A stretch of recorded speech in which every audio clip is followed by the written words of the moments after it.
नमस्ते भारत, आपण बघत आहात WS न्यूज। मी विजय खवसे। सध्या मी मुंबईच्या वाशी परिसरामध्ये आहे आणि वाशी परिसरामध्ये आत्ताच मनोज दादा जरांगे यांची सभा संपलेली आहे आणि ते आझाद मैदानाकडे ते निघालेले आहे। माझ्यासोबत काही मराठे आहेत, आपण त्यांच्याकडून जाणून घेऊया या प्रश्नाच्या संदर्भात। तुमचं WS न्यूज मध्ये स्वागत आहे। मनोज दादा जरांगे आहे, मराठ्यांची लढाई सतत लढत आहे, मात्र सरकार त्याकडे दुर्लक्ष करत आहे। तुम्ही काय सांगाल? मनोज दादा जरांगेंच्या नेतृत्वाखाली 6 दिवसापासून आरक्षणाची जी पदयात्रा सुरू आहे, आंतरवली सराटी ते मुंबई, आज वाशी येथे आलेली आहे। आज मनोज दादांना सरकारने काही गोष्टी मनोज दादांच्या मागणीनुसार मान्य केल्या आहेत, पण जो सगळे सोयरे बद्दल जो हे होता GR मध्ये अध्यादेश अजून प्राप्त झालेला नाही। तो अध्यादेश प्राप्त झाल्यानंतरच मनोज दादा पुढची भूमिका घेणार आहेत आणि तोपर्यंत मुंबई कोणताही मराठा सोडणार नाही जोपर्यंत अध्यादेश प्राप्त होत नाही लेखी स्वरूपात। कुणबी जात प्रमाणपत्र ज्यांना मिळते त्यांच्या सगळ्या सोयऱ्यांना सुद्धा तुम्ही सरसकट प्रमाणपत्र द्यायची मागणी आहे? हीच मागणी आहे प्रमुख। आणि शिक्षणासाठी 100% आरक्षण सरकारने मंजूर केलेले आहे मुलींसाठी। ते आता मुलींसाठी जे मान्य केले ते मुलांसाठी पण मान्य करावं सरकारने, ही मागणी मनोज दादा जरांगेंच्या माध्यमातून मराठा समाजाने काय वाटतं तुम्हाला? अनेक वेळा मनोज दादा सोबत सरकारच्या बैठकी झाल्या, सरकारने मंत्री त्यांच्या अंतरवली सरावटीमध्ये पाठविल्या, पण अजूनपर्यंत तो तिढा सुटलेला नाही। काय वाटतं आज तुम्हाला त्यांचा प्रश्न सुटेल?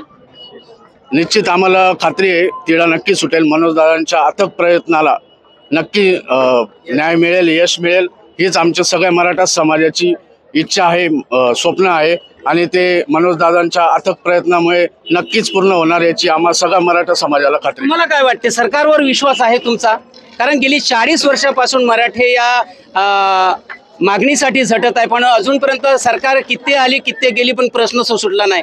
या सरकारवर तुमचा विश्वास आहे? सरकारवरती जर अजून तरी विश्वास नाहीये, पण त्यांनी जे दिलेलं आहे आश्वासन, ते जर उद्या दुपारपर्यंत जर त्यांनी अध्यादेश दिला तरच आम्ही मुंबई सोडणार, नाही तर उद्या आम्ही आझाद मैदानाकडे, जर मनोज दादांनी सांगितल्याप्रमाणे उद्या आम्ही आझाद मैदानाकडे जाणार आणि आम्हाला कोणीच रोखू शकत नाही त्याच्यासाठी। आणि ज्यांनी कोणी रोखायचा प्रयत्न केला तर त्याला माझा पूर्ण महाराष्ट्राचा मराठा बांधव हा उत्तर देईल म्हणजे देईल। आझाद मैदानाची सुद्धा परवानगी नाकारलेली आहे। आज जवळपास माहितीच्या नुसार 5 वाजेपर्यंत, तर मग उद्या तिथे आंदोलन कसं होईल?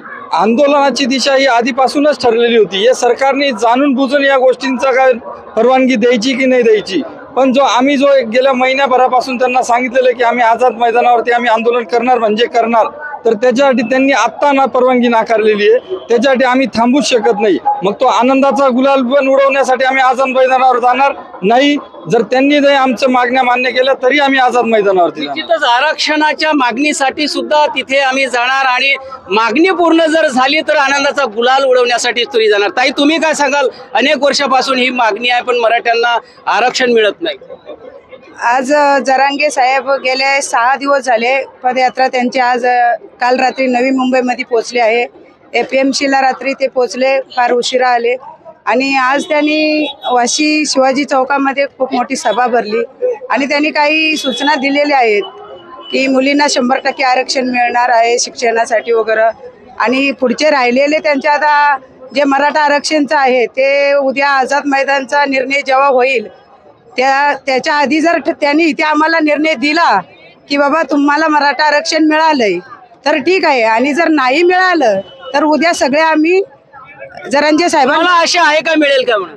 आशा तर आहे, मिळवूनच राहणार। आणि जर आम्हाला आरक्षण मिळालं नाही तर जोपर्यंत आरक्षण मिळत नाही तोपर्यंत आम्ही आझाद मैदानी सोडत नाही। ताई, अनेक नेते आपले आले, मराठ्यांचे खासदार आहे, भरपूर खासदार आहे, मराठ्यांचे आमदार आहे, मराठ्यांचे मुख्यमंत्री झाले, तरी हा मराठ्यांचा प्रश्न आजपर्यंत सुटला नाही। काय सांगाल त्या नेत्यांना? सुटवायलाच पाहिजे।